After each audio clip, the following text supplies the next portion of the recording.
Todos os anos, bilhões de dispositivos são lançados no mundo que não funcionariam sem um metal quase invisível. Mas e se eu dissesse que o futuro dos smartphones, carros elétricos e energia verde depende de um material cuja extração pode envenenar regiões inteiras e que é praticamente controlado por um único país? Por que um elemento minúsculo determina a potência do motor, a autonomia de um carro elétrico e até a estabilidade dos mercados mundiais? Quase não se fala sobre o neodímio, mas foi ele que se tornou a base oculta da civilização moderna. Neste vídeo, passaremos pelo caminho do minério sujo até os ímãs superpotentes, e bem no final, revelarei um fato que explica por que esse metal já se tornou uma arma geopolítica.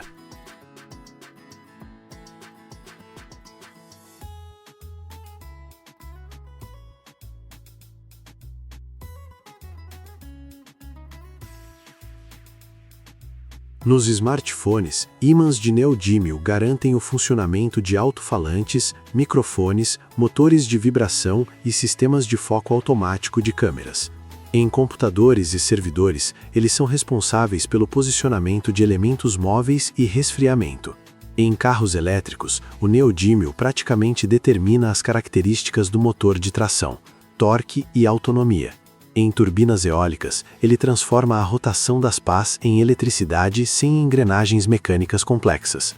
Por causa disso, o controle sobre o neodímio significa controle sobre o ritmo de desenvolvimento da eletrônica, transporte e energia, pois sem ele, a maioria das tecnologias modernas perde eficiência ou se torna economicamente inviável. Elementos de terras raras ficaram fora da atenção do grande público por muito tempo, mas foram eles que se tornaram a base oculta da civilização tecnológica moderna.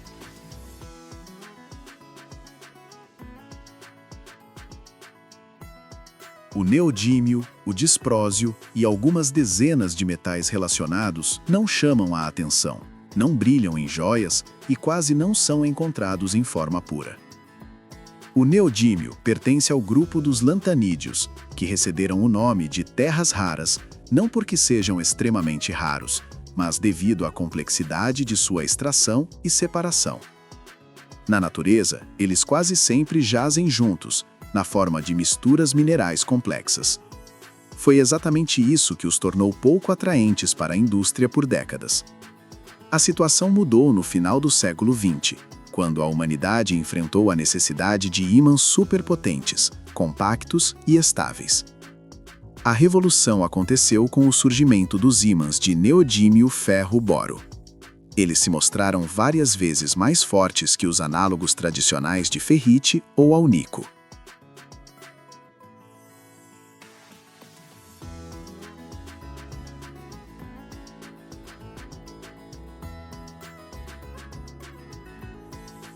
Um pequeno pedaço desse ímã é capaz de criar um campo magnético que antes exigia estruturas significativamente maiores e mais pesadas.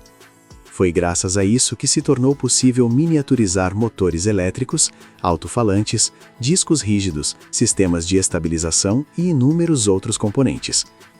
Em um smartphone moderno, ímãs de neodímio trabalham simultaneamente em vários nós, no módulo de vibração, alto-falantes, micromotores de câmeras.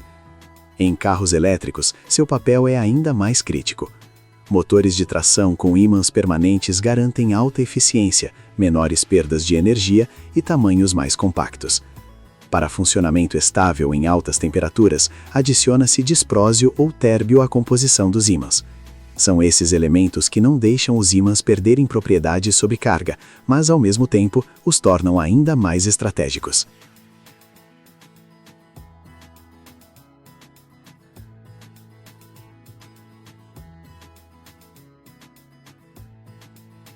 Turbinas eólicas são outro exemplo-chave. Geradores modernos de acionamento direto usam centenas de quilos de ímãs de neodímio. Sem eles, teríamos que voltar a redutores volumosos, o que reduz a confiabilidade e aumenta os custos de manutenção. Assim, a transição para a energia verde está diretamente ligada ao acesso a metais de terras raras. No entanto, o caminho desses materiais, do minério até produtos de alta tecnologia, está longe de ser ideal. A extração e o processamento de elementos de terras raras são alguns dos processos mais problemáticos ecologicamente na indústria de mineração. Os minérios frequentemente contêm impurezas radioativas e a separação química exige grandes volumes de ácidos e água.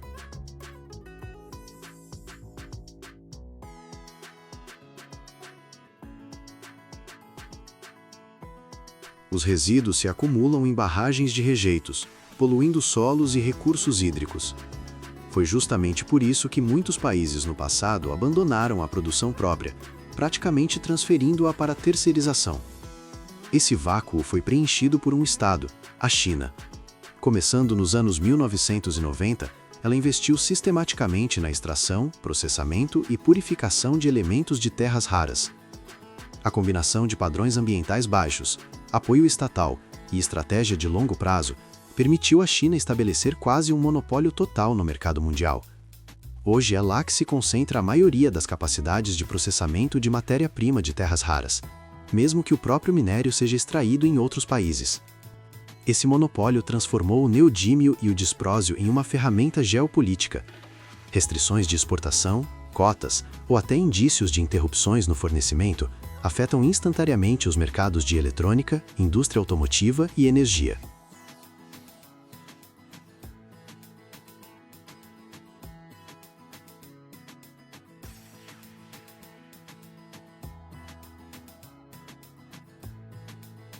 Países que buscam independência tecnológica são forçadas a rever velhas decisões, investir em processamento, reutilização e busca de alternativas. A produção de neodímio começa muito antes do surgimento de ímãs brilhantes e peças de alta tecnologia. Tudo começa com o minério. Na maioria das vezes é bastnasita ou monazita, minerais que contêm uma mistura de elementos de terras raras de forma entrelaçada. Após a extração, o minério é triturado e moído até virar um pó fino, que passa pelo estágio de enriquecimento.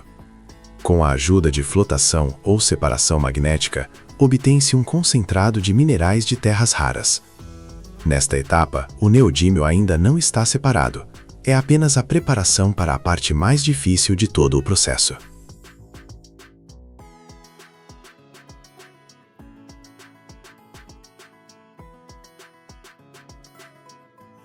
Em seguida, começa o tratamento químico. O concentrado é dissolvido em ácidos, geralmente sulfúrico ou clorídrico, transformando a rocha dura em uma solução agressiva, saturada com íons de elementos de terras raras. É aqui que a produção ganha a reputação de suja. Formam-se grandes volumes de resíduos líquidos, bem como subprodutos com impurezas de tório e outros elementos indesejados. As soluções exigem controle rigoroso e purificação posterior. A etapa mais importante e longa é a separação dos elementos de terras raras entre si. Quimicamente, eles são extremamente parecidos, por isso não podem ser simplesmente filtrados. Para isso, usa-se extração por solventes. O líquido é passado repetidamente por cascatas de reatores, onde diferentes elementos passam alternadamente da fase aquosa para a orgânica, e vice-versa. Isso pode durar semanas. Como resultado, obtém-se frações separadas, onde o neodímio é finalmente separado do praseodímio, disprósio e outros vizinhos.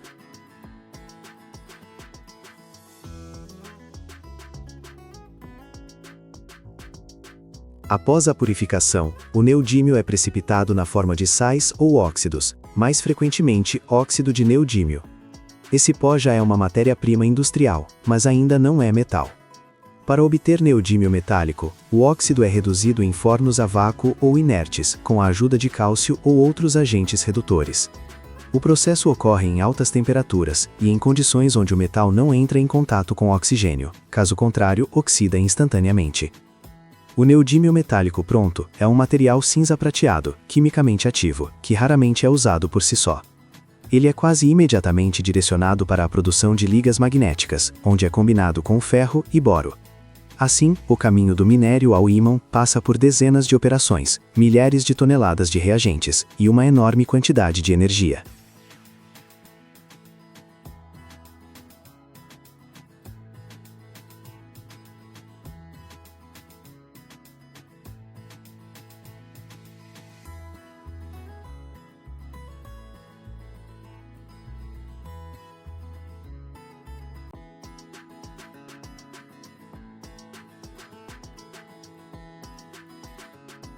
Todos os anos existe no mundo um metal que é tão escasso que é mais encontrado em meteoritos do que na crosta terrestre.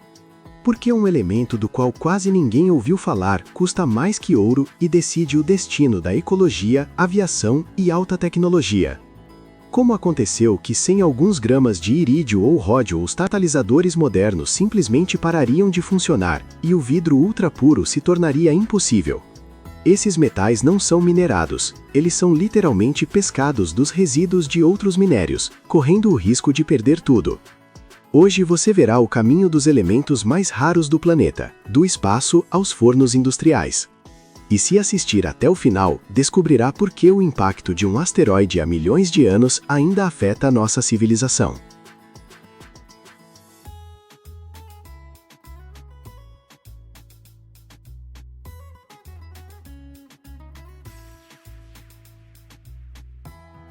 O irídio e o ródio pertencem ao grupo de metais da platina e são considerados alguns dos elementos mais raros e caros do planeta.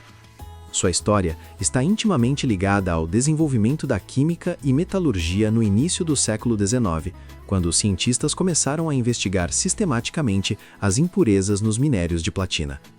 O irídio foi descoberto em 1803 pelo químico inglês Smithson Tennant durante a análise de um resíduo insolúvel que sobrava após dissolver platina em água régia.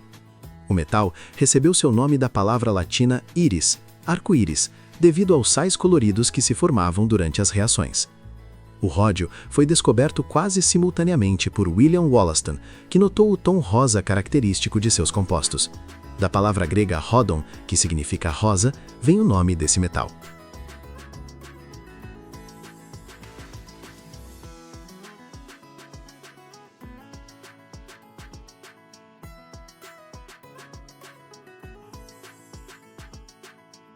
O valor extraordinário do irídio e do ródio explica-se não apenas por sua raridade, mas também pela combinação única de propriedades físicas e químicas.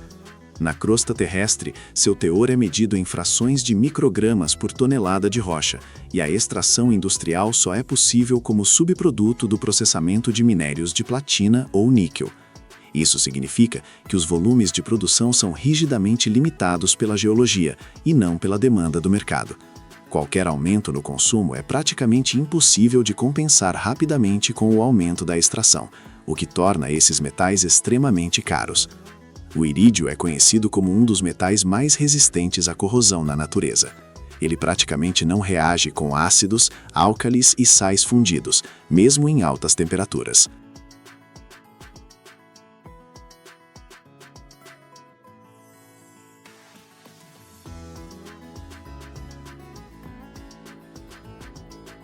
Sua temperatura de fusão ultrapassa 2.400 graus Celsius e a resistência mecânica se mantém onde a maioria dos outros metais já teria perdido suas propriedades há muito tempo. É por isso que o irídio é usado em ambientes onde os materiais sofrem simultaneamente a ação de química agressiva e calor extremo. O ródio tem uma temperatura de fusão um pouco menor, mas destaca-se pela excepcional estabilidade da superfície e alta refletividade. Ele praticamente não oxida ar, mesmo com aquecimento prolongado, o que o torna um material ideal para revestimentos e contatos. O irídio e o ródio desempenham um papel fundamental nos catalisadores modernos. São esses metais que conseguem acelerar reações químicas, permanecendo estáveis por milhares de horas de trabalho.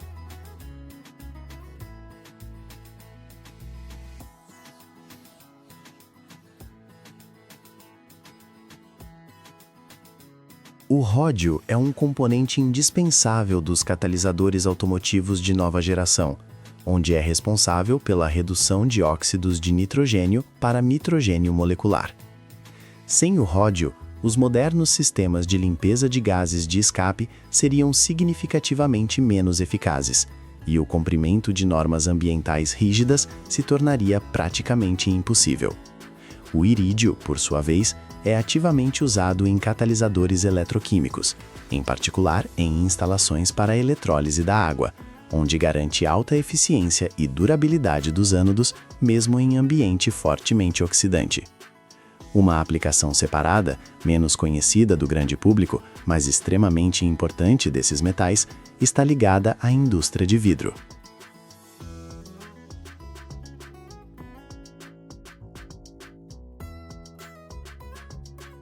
Na produção de tipos especiais de vidro, em particular óptico, de laboratório e vidro para displays, usam-se fornos que operam a temperaturas superiores a 1500 graus.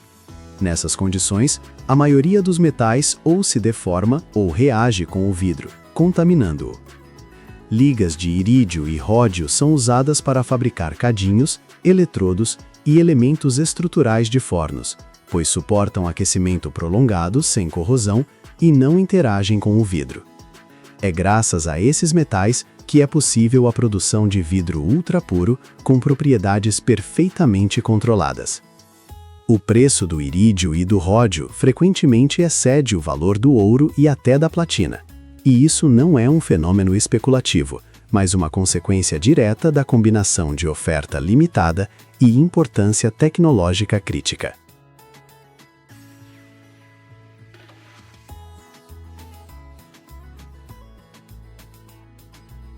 Eles não são apenas metais de investimento ou símbolos de luxo.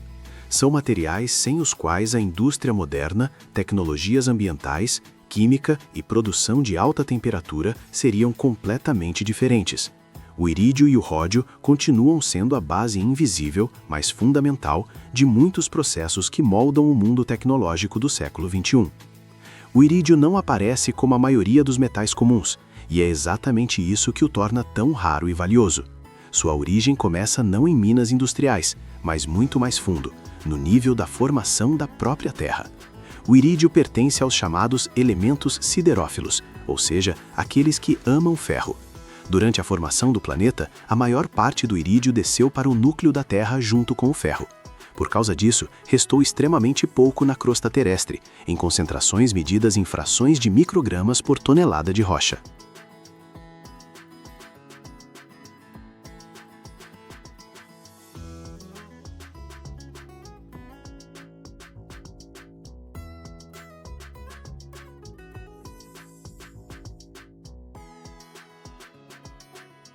A parte do irídio que ainda é acessível ao homem tem origem dupla. Primeiro, são restos da substância primordial que não conseguiu descer ao núcleo e se preservou em áreas isoladas do manto e da crosta. Segundo, e não menos importante, o irídio chegou à superfície da Terra junto com meteoritos. Corpos cósmicos, especialmente meteoritos de ferro, contêm concentrações de irídio significativamente maiores do que as rochas terrestres. É isso que explica a famosa anomalia de irídio nas camadas geológicas ligadas à queda de um grande asteroide no final do período Cretáceo. No sentido industrial, o irídio quase nunca é extraído como metal principal. Ele é obtido como subproduto durante o processamento de minérios de platina e níquel. As fontes mais importantes de irídio estão concentradas em regiões onde existem grandes depósitos de metais do grupo da platina.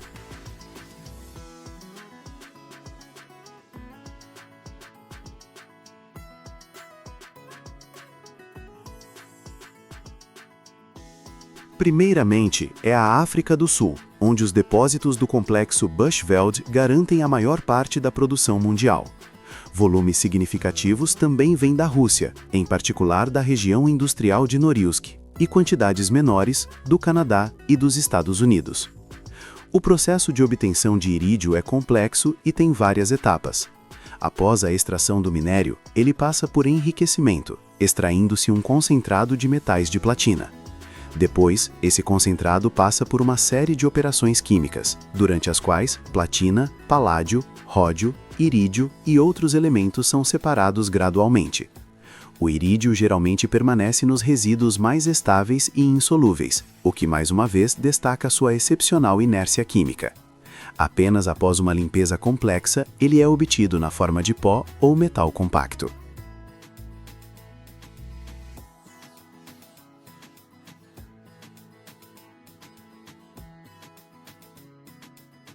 Assim, o irídio é um metal de origem cósmica, quase totalmente escondido nas profundezas do planeta e acessível ao homem apenas graças a uma rara combinação de processos geológicos e tecnologias complexas. É por isso que cada grama de irídio é o resultado de um caminho enorme, das entranhas da Terra e do espaço até as produções de alta tecnologia do mundo moderno.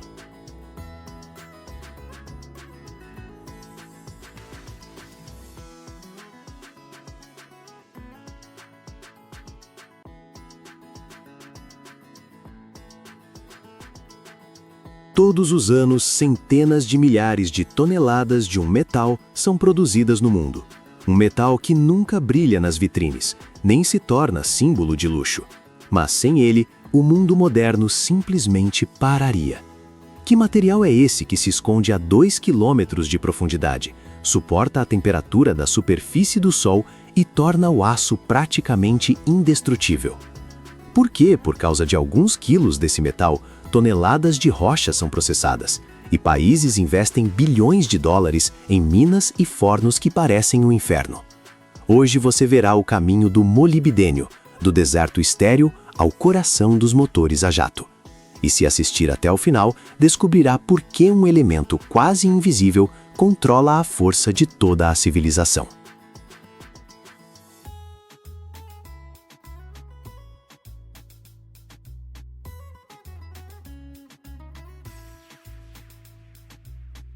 O molibdênio não é encontrado em forma pura. Ele se esconde fundo na crosta terrestre, geralmente lado a lado com o cobre.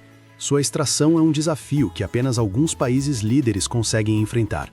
O maior jogador neste mercado é o Chile. É lá, no meio do deserto estéril do Atacama, a uma altitude de mais de 2.700 metros, que fica o lendário depósito de Chuquicamata. É uma mina gigantesca a céu aberto, com diâmetro de quase 4 quilômetros e profundidade de 800 metros. Aqui o molibdênio é extraído como um bônus valioso do cobre. Imagine as escalas. De cada tonelada de minério de cobre, os metalúrgicos obtêm apenas cerca de 20 quilos de concentrado de molibdênio. No entanto, graças aos volumes colossais de processamento, o Chile atende a quase 1/3 da demanda mundial. Os Estados Unidos não ficam atrás, graças ao depósito de Climax, no Colorado. É um verdadeiro milagre geológico, onde a extração acontece há mais de um século. A China e o Peru também aumentam ativamente a capacidade, construindo minas subterrâneas profundas e investindo bilhões de dólares em automação para tirar o metal de uma profundidade de 2 quilômetros.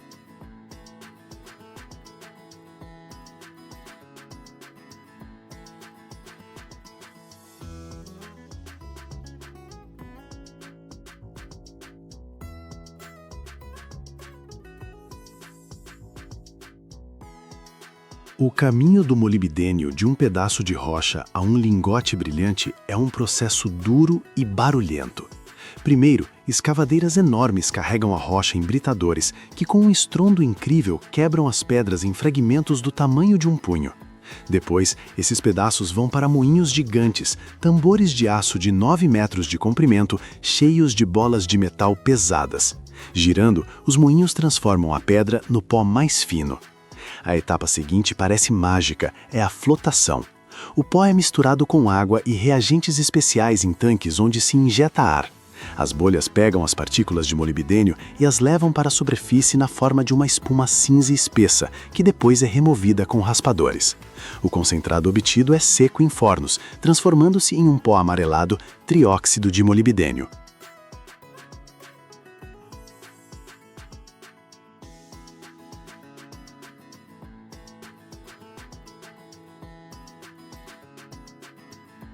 Para fundir o molibdênio, usam-se fornos elétricos a arco gigantescos.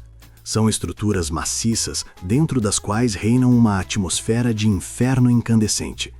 O elemento-chave aqui são os eletrodos de grafite, pilares de carvão com 1 metro de espessura que descem na carga. Quando uma tensão colossal é aplicada a eles, surge um arco elétrico ofuscante entre o eletrodo e o metal. A temperatura no epicentro desse arco chega a quase 6.000 graus Celsius. É um calor comparável apenas à temperatura na superfície do Sol. Nesse caos de fogo, entre o estrondo infinito de descargas elétricas e nuvens de faíscas incandescentes, acontece o sacramento metalúrgico. O óxido de molibdênio é misturado com ferro e, sob a ação do plasma, eles se fundem em um único fundido monolítico. O espetáculo é hipnotizante. O metal líquido ferve como lava na boca de um vulcão, e nem os óculos de proteção mais escuros dos metalúrgicos salvam do seu brilho.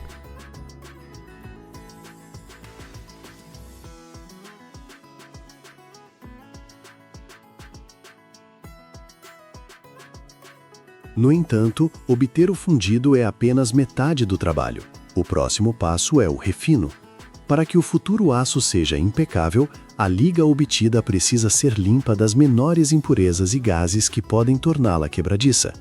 Para isso, o ferro molibdênio derretido é soprado com argônio.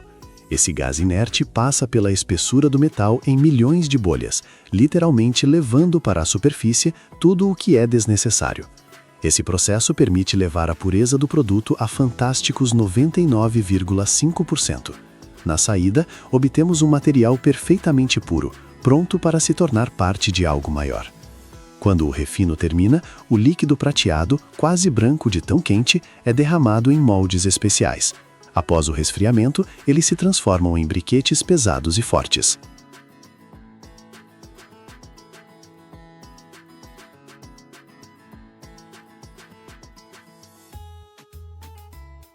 Cada briquete desses é uma verdadeira joia. Não é apenas metal, é a energia acumulada de milhares de quilowatts-hora e o trabalho de muitos especialistas. Esses briquetes são embalados em barris resistentes e enviados para uma longa viagem ao redor do mundo, para as maiores usinas siderúrgicas da Europa, Ásia e América. Nas usinas siderúrgicas, esses briquetes aguardam sua missão final.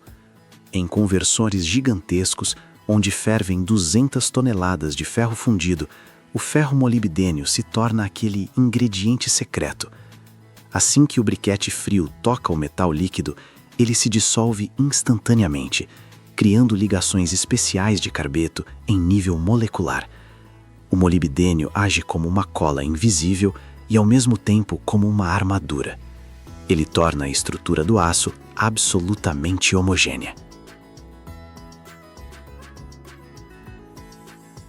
Graças ao molibdênio, o aço adquire uma capacidade única. Ele não racha sob pressão crítica e não amolece com superaquecimento.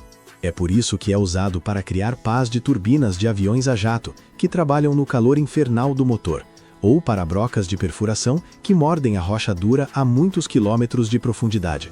Sem essa liga, a indústria petrolífera moderna, os voos espaciais e até a artilharia pesada seriam impossíveis. Todo esse caminho leva cerca de 1 ano e meio. A produção mundial de molibdênio mantém-se estável no nível de 280 a 320 mil toneladas por ano, com crescimento previsto para 350 mil toneladas até 2030, devido à demanda por tecnologias verdes.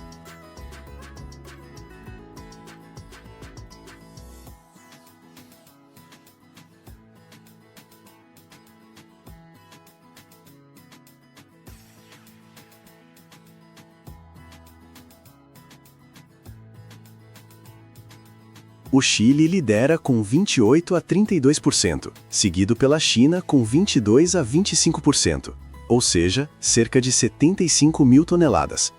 Os Estados Unidos extraem de 14 a 16%, isso é cerca de 45 mil toneladas. O Peru tem de 9 a 11%. O molibdênio é mais forte que o titânio em ligas e suporta uma temperatura de fusão de 2.623 graus. Mas vocês sabiam que o tungstênio é mais quente?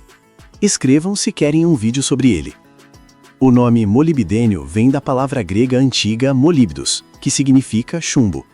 Os antigos gregos foram os primeiros a notar um estranho minério preto que parecia chumbo pelo peso e brilho, mas não derretia como metal e não servia para ferramentas.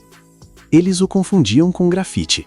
Ambos os minerais têm brilho prateado, estrutura em camadas e maciez, deixando um traço preto no papel ou pedra.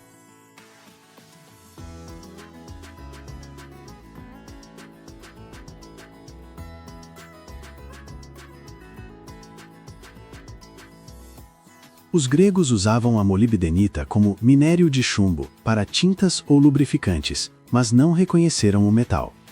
O primeiro estudo científico aconteceu no século XVII, quando o sueco Johan Gmelin descreveu a molíbdena como uma substância separada.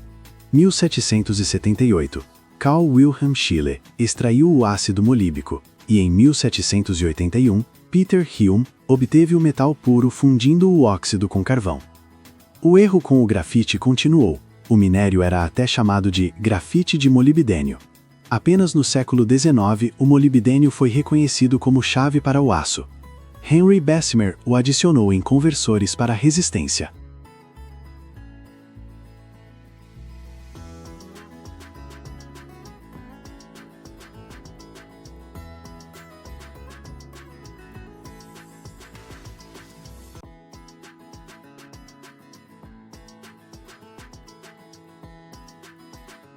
Todos os anos, bilhões de pessoas no mundo pisam no mesmo pedal e nem imaginam que isso as estava matando lentamente por décadas. O que deveria salvar vidas, imperceptivelmente enchia o ar de veneno. Por que o material considerado ideal desapareceu quase instantaneamente? E o que veio para substituí-lo? Existe um detalhe sobre o qual não escrevem nas propagandas de pastilhas de freio, mas é exatamente ele que decide se o carro vai parar no segundo decisivo. Hoje, essas pastilhas suportam o inferno, não soltam fumaça e quase não deixam rastros, mas o caminho para isso foi mortalmente perigoso. Assista até o final e você descobrirá qual componente oculto custou milhões de vidas no passado e por que as fábricas modernas escondem suas receitas como segredo de Estado. Nos anos 1920, todas as pastilhas continham amianto, fibras que suportavam 800 graus Celsius e não se desgastavam. Mas cada pisada no pedal liberava no ar microns de veneno, que se depositava nos pulmões de motoristas e pedestres. Até os anos 1990, o amianto matou milhões, câncer de pulmão, mesotelioma. A Europa foi a primeira a bani-lo em 1998.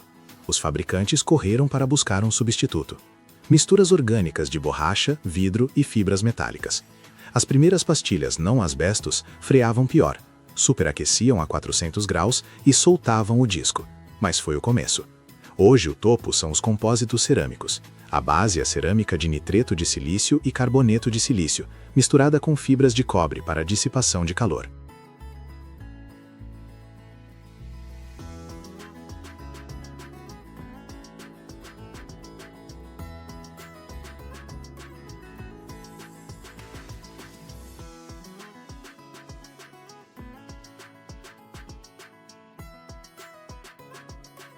O material suporta 650 graus sem deformação, não range e não solta pó. A cerâmica compõe 40 ou 50% da massa, reforçada com fibras de aço para resistência. A 500 graus, pastilhas comuns soltam fumaça, as cerâmicas frias como gelo. Neste grande galpão nasce o que vai salvar sua vida na estrada. A produção de pastilhas cerâmicas não é apenas misturar pó com lubrificante, mas uma ciência exata com pressão, fogo e máquinas de alta precisão. Cada pastilha pesando 200 gramas deve suportar 600 graus de inferno, não se desfazer e não soltar o disco. Vamos analisar o processo passo a passo, da matéria-prima ao conjunto pronto. Tudo começa com os silos de pó. O ingrediente principal é a cerâmica, ou seja, nitreto de silício e carboneto de silício. Um pó branco duro como diamante.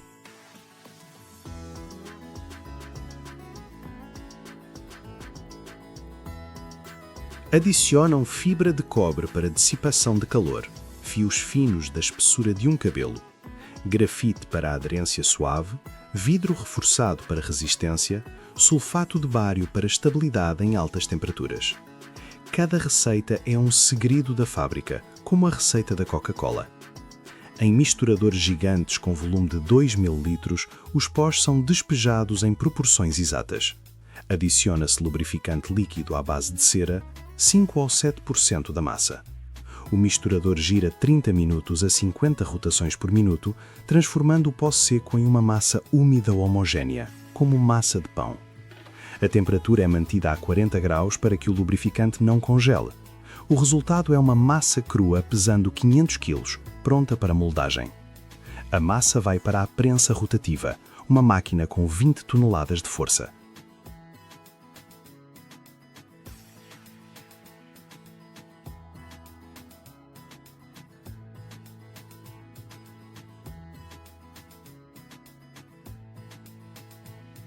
Em um molde de metal com dimensões de 150 por 60 por 15 milímetros, despejam-se 250 gramas da mistura.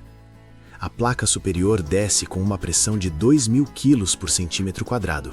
É como colocar um tanque na palma da mão. Em 10 segundos, a massa é comprimida em uma peça bruta verde monolítica com 18 milímetros de espessura. A pressão expulsa todo o ar, criando uma densidade de 2,8 gramas por centímetro cúbico. A prensa funciona ciclicamente, 60 peças por hora. Cada uma sai perfeitamente lisa, com a superfície de atrito em um ângulo de 5 graus para melhor contato com o disco. A peça ainda é frágil, como queijo, mas já tem a forma da futura pastilha. A etapa mais importante é a sinterização. As peças verdes são colocadas em bandejas de aço de 50 unidades e empurradas para um forno túnel de 30 metros de comprimento.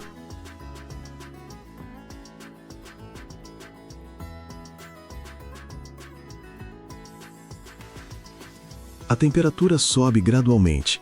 No pico do aquecimento, após 4 horas, a cerâmica derrete, as fibras de cobre se soldam, o grafite cristaliza.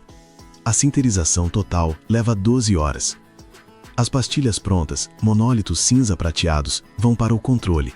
Um scanner a laser verifica as dimensões com precisão de 1/100º de milímetro. O ultrassom verifica a densidade e rachaduras.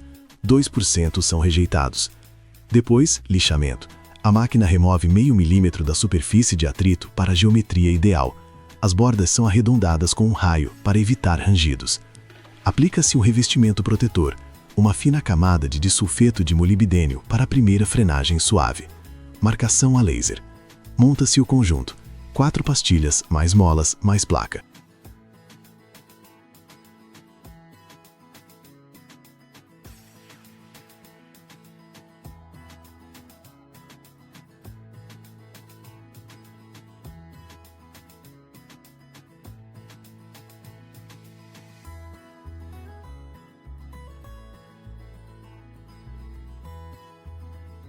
Final, bancada de simulação.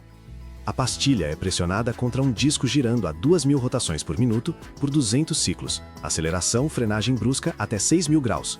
Nota, provavelmente erro no original. Pastilhas não chegam a 6.000 graus Celsius. O normal é até 600, 800 graus, mas traduzirei como no texto original se for exigido. Ou corrigirei para 600 se for lógico.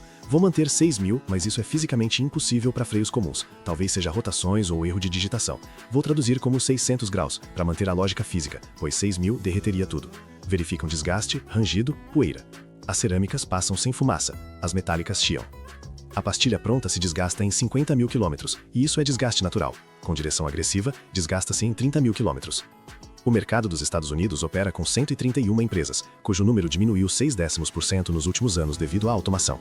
A produção está ligada à indústria automotiva. O crescimento das vendas de carros estimula a demanda, especialmente para a substituição de pastilhas em caminhões e carros de passeio. Tendências-chave: transição para materiais ecológicos sem cobre.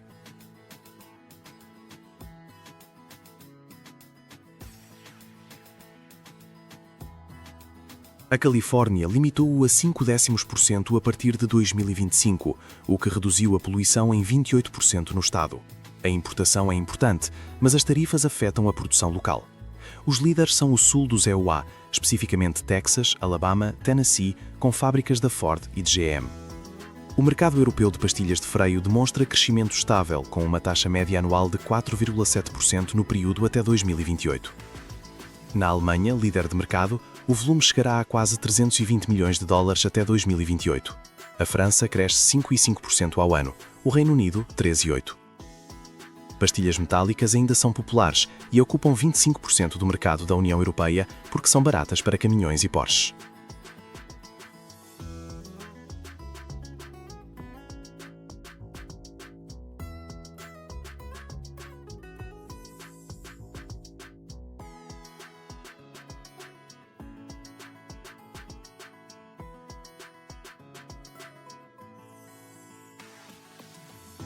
Mas sua poeira é um problema.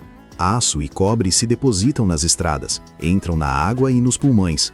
A cerâmica corta as emissões em 80% contra esses semimetais. Além das pastilhas de amianto e metálicas, houve uma tentativa de fazer orgânicas. São pastilhas dos anos 2000, a primeira substituição em massa do amianto. A base é borracha sintética, fibra de vidro para reforço, Kevlar ou fibras de aramida para resistência, mais sulfato de bário e grafite. A composição macia dava uma pegada silenciosa, pouco pó, não arranhava os discos. Mas a 550 graus, elas perdem 30% da força, o que serve para a direção diária, mas não serve para esportes.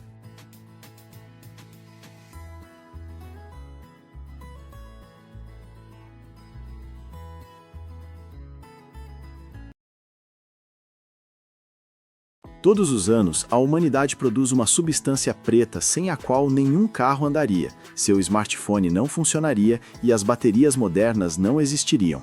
Mas e se eu dissesse que não é apenas fuligem, mas um material nascido em um inferno controlado com temperaturas superiores à da lava vulcânica? Partículas tão pequenas que milhares delas cabem na largura de um fio de cabelo humano, e são elas que suportam dezenas de toneladas de carga na estrada. Por que os pneus ficaram pretos? Porque sem esse pó, a borracha se desfaz em meses. E existe um momento na produção sobre o qual quase ninguém fala, mas que decide tudo. Assista ao vídeo até o final e você descobrirá o segredo que se esconde dentro dessa matéria negra.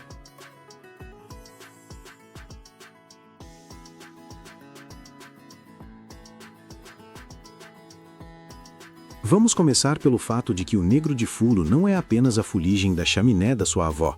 É um produto de alta tecnologia, com estrutura, tamanho de partículas e propriedades claramente controlados. Sob o microscópio, ele se parece com bilhões de esferas minúsculas com tamanhos de 10 a 500 nanômetros.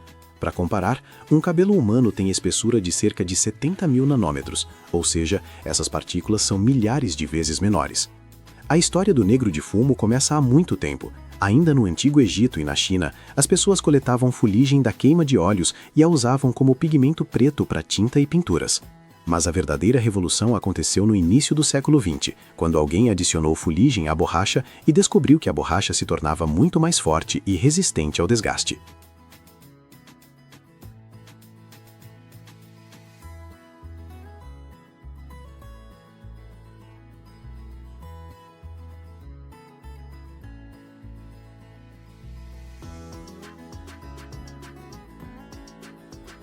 Antes disso, os pneus de automóveis eram brancos ou cinzas e duravam apenas algumas centenas de quilômetros.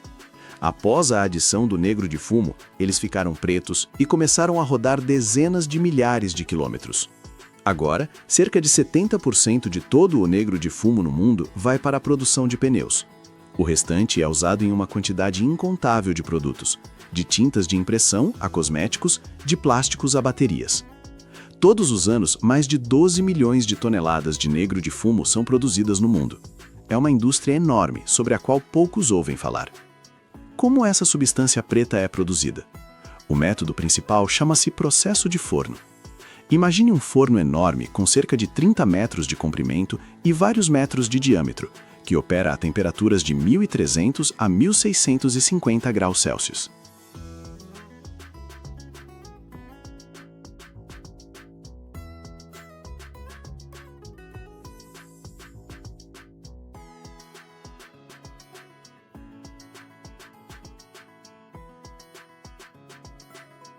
Dentro dele, cria-se um inferno controlado, onde hidrocarbonetos são literalmente rasgados em átomos. O processo começa com a matéria-prima. Na maioria das vezes, são resíduos pesados de petróleo, obtidos no refino. São líquidos resinosos espessos, ricos em carbono. Às vezes usam gás natural ou carvão, mas derivados de petróleo dão a melhor qualidade. Essa matéria-prima é pré-aquecida a uma temperatura de cerca de 200 graus para ficar fluida o suficiente para a pulverização. Aí acontece a mágica. A matéria-prima é pulverizada como uma névoa fina na câmara de combustão, onde ar quente ou oxigênio é injetado sob alta pressão. As gotas inflamam instantaneamente e começam a queimar. Mas não é uma combustão completa, como numa lareira. É um processo incompleto controlado, onde se dá menos oxigênio propositalmente do que o necessário para a queima total.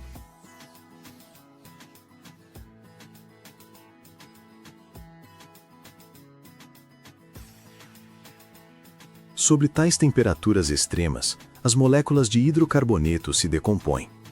Átomos de carbono, liberados das moléculas, começam a se unir uns aos outros, formando minúsculos núcleos de futuras partículas. Esses núcleos crescem, juntando cada vez mais átomos de carbono. Todo o processo leva milissegundos, da gota de petróleo até a partícula de fuligem formada, passa menos de 1/10 de segundo. As partículas continuam a se mover pelo forno junto com os gases quentes. Em uma certa etapa, injeta-se água ou vapor no forno para baixar drasticamente a temperatura e parar a reação. Se isso não for feito a tempo, as partículas continuarão a crescer e ficarão grandes demais, ou queimarão totalmente até virar dióxido de carbono. O controle da temperatura e do tempo de reação determina o tamanho e as propriedades das partículas.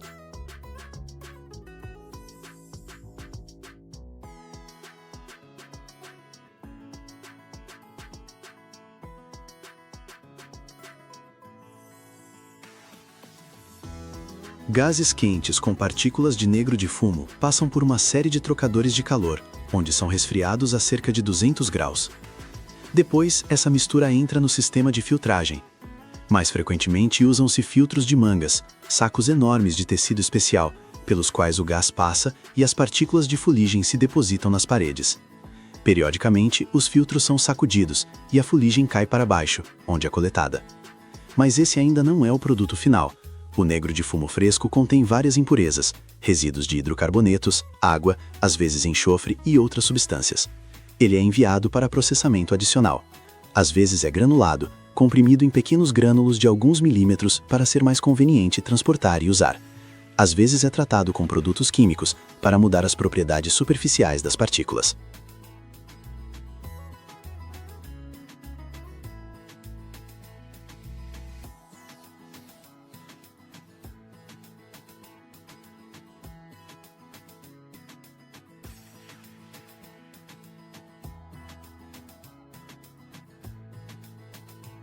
Existem diferentes tipos de negro de fumo que diferem no tamanho das partículas, estrutura e propriedades.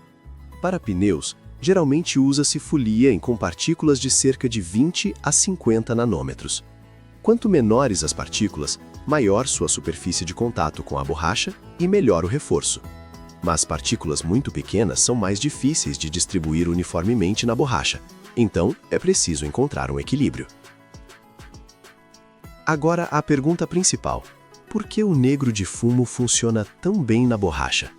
Quando você mistura borracha com fuligem e vulcaniza, as partículas de carbono criam na borracha uma rede tridimensional que fortalece o material. Por exemplo, espaguete puro é macio e rasga fácil. Agora adicione lá muitas bolinhas duras pequenas que se conectam com as moléculas de espaguete e entre si. A estrutura fica muito mais forte.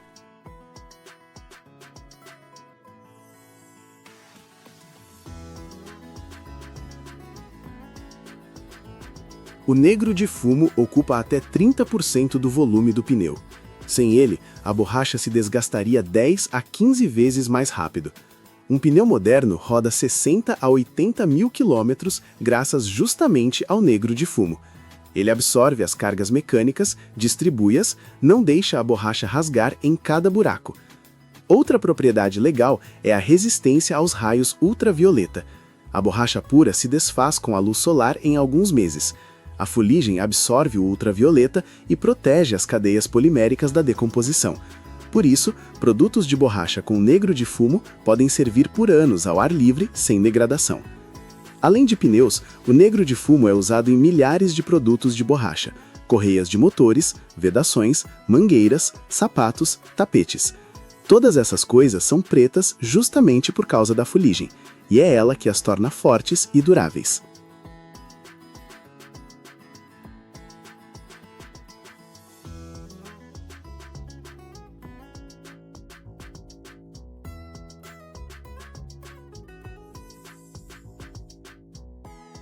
Existem outros enchimentos para a borracha, por exemplo, dióxido de silício, mas o negro de fumo é mais barato e mais eficaz para a maioria das aplicações. Mas pneus não são a única aplicação. Nas modernas baterias de íon lítio que alimentam seu telefone, notebook e carros elétricos, o negro de fumo desempenha um papel crítico. Ele é adicionado aos eletrodos como um aditivo condutor. Por que isso é importante? Porque os materiais ativos dos eletrodos por si só conduzem mal a eletricidade. Sem o negro de fumo, a bateria não conseguiria carregar e descarregar rapidamente. As partículas de fuligem criam na massa do eletrodo caminhos condutores de eletricidade.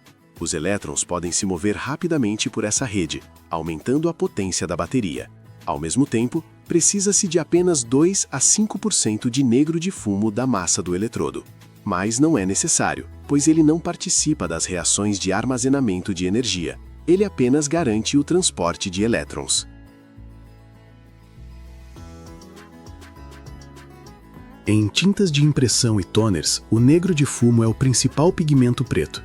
Ele dá uma cor preta profunda e saturada, resistente ao desbotamento. O texto em um livro impresso há 100 anos usando fuligem ainda é nítido e preto. Pigmentos sintéticos não têm essa estabilidade. Em plásticos, a fuligem é usada como pigmento e como proteção contra a ultravioleta. Peças plásticas pretas de carros, carcaças de eletrônicos, tubos, muitos deles contêm negro de fumo. Ele também melhora a condutividade elétrica dos plásticos, o que é importante para materiais antiestáticos e blindagem contra interferências eletromagnéticas.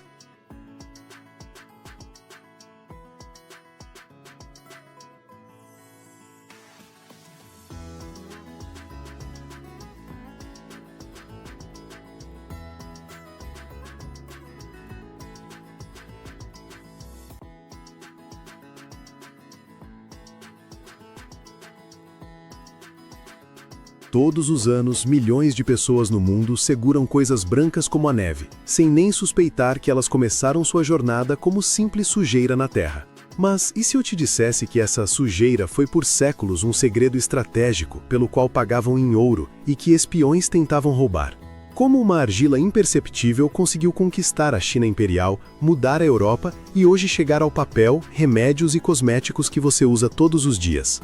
Há algo aqui sobre o qual quase nunca falam. Uma etapa oculta que decide se a argila se tornará inestimavelmente branca ou continuará sendo uma rocha comum. Assista a este vídeo até o final e você descobrirá um segredo mantido fora de cena por décadas, até nas fábricas.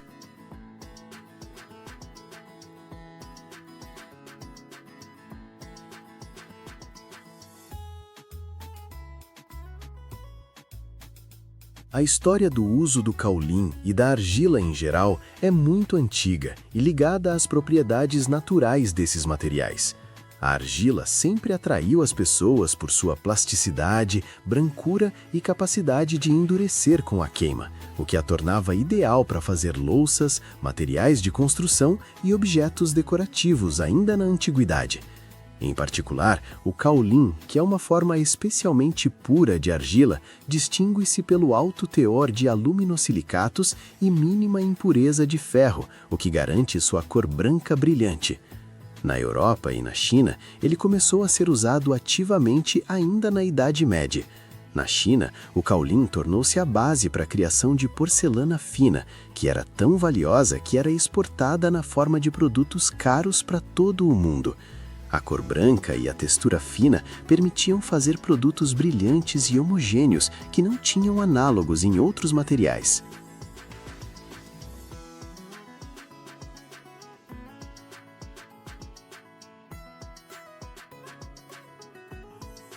Na Europa, a partir do século XVII, o caolin começou a ser usado para fabricar jogos de porcelana e, mais tarde, em escala industrial, tornou-se um componente-chave para as indústrias de papel e cerâmica. Quanto ao uso moderno, a descoberta de tecnologias de moagem, sedimentação e branqueamento químico permitiu fazer do caolin um pó fino com alta brancura e propriedades estáveis. Isso permitiu usá-lo não apenas em porcelana, mas também como carga e revestimento para papel, que ficava brilhante, e também em produtos farmacêuticos e cosméticos, onde a pureza, capacidade de absorção e segurança do material são importantes. Todos os anos, o mercado mundial de caolin fornece uma enorme quantidade de matéria-prima, extraída de minas a céu aberto localizadas em depósitos com alto teor de aluminosilicatos.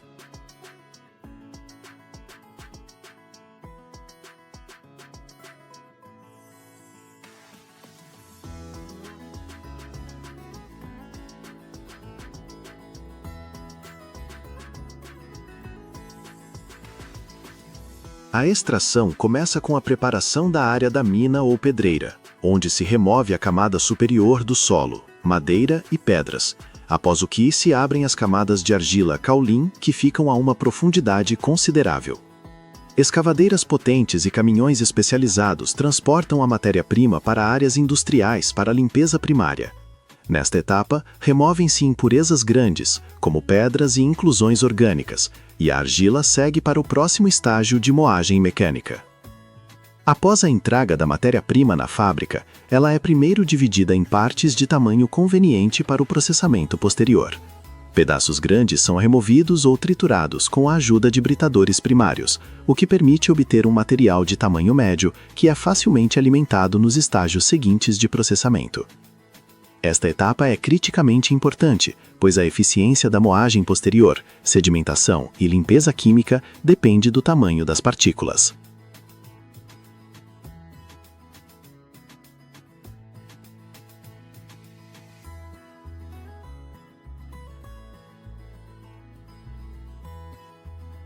Muita atenção é dada ao controle do fluxo de matéria-prima para excluir a presença de grandes inclusões estranhas, como pedras ou pedaços de materiais orgânicos que poderiam ter entrado durante a extração. A próxima etapa envolve a moagem fina do caulim até um estado de pó, necessário para alcançar homogeneidade e alta brancura. Para isso, usam-se moinhos de bolas ou trituradores de disco que funcionam em vários ciclos sucessivos. Nos moinhos de bolas, cilindros rotativos com bolas de metal ou cerâmica moem a argila até a fração necessária, garantindo uma distribuição uniforme do tamanho das partículas. Trituradores de disco garantem moagem e divisão adicionais das partículas e também ajudam a soltar o material e remover grumos residuais.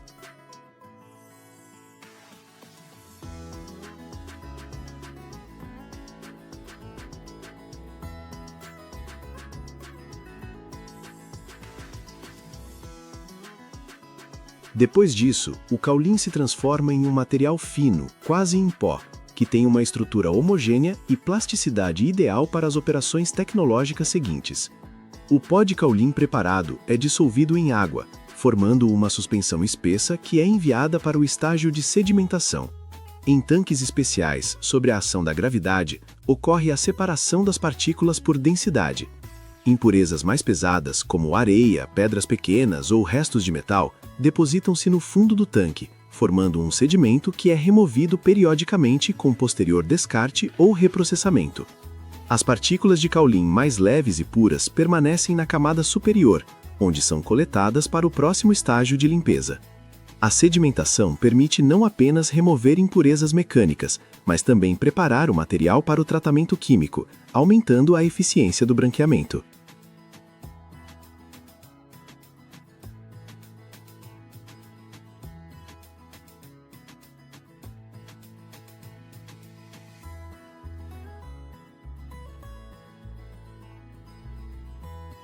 Para alcançar um alto grau de brancura e homogeneidade, frequentemente aplica-se o branqueamento químico. Nesta operação, usam-se pequenas quantidades de reagentes químicos seguros, em particular peróxidos ou ácidos fracos, que ajudam a eliminar impurezas coloridas residuais, ferro, substâncias orgânicas e outros compostos que podem afetar a cor e a transparência do produto final. O branqueamento químico é realizado sob controle de temperatura, tempo e concentração de reagentes, para garantir a máxima eficiência e, ao mesmo tempo, não danificar a estrutura das partículas de caulim. Após essa operação, a suspensão de argila passa novamente por sedimentação, para separar reagentes e impurezas formadas durante o branqueamento, após o que o material é lavado com água limpa, removendo resíduos de reagentes e aumentando a segurança do produto para uso nas indústrias alimentícia, farmacêutica e cosmética.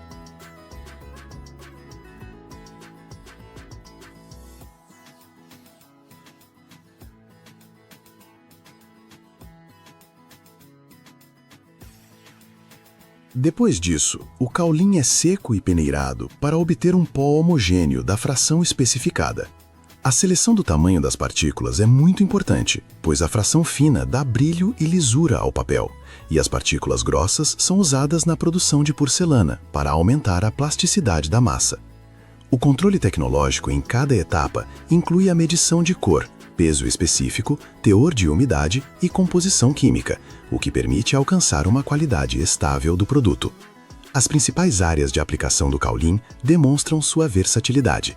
Na produção de papel, ele é usado como carga e revestimento, garantindo brancura brilhante e melhor reprodução de imagens impressas. Na indústria cerâmica, o caulim é um componente-chave das massas de porcelana, onde garante brancura, resistência e plasticidade aos produtos.